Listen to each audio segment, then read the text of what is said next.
అసలు నిశ్చితార్థానికి ఆడపిల్లని మగపిల్లని కలిపి కూర్చోబెట్టమని ఏ వేదం చెప్పింది, ఎక్కడ ఏ శాస్త్రంలో ఉందండి?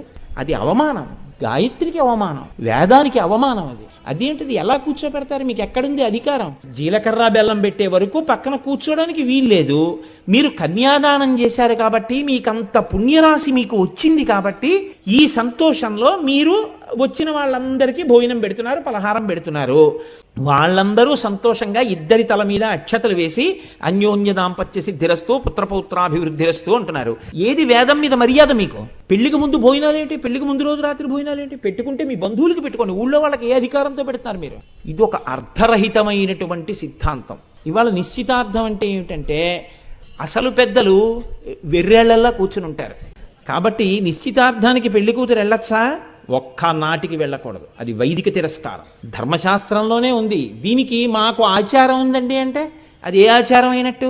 మాకు వేదాన్ని తిరస్కరించడం ఆచారం అని చెప్పినట్టు. అసలు అలా చెప్పచ్చా? ఒక్క నాటికి చెప్పకూడదు.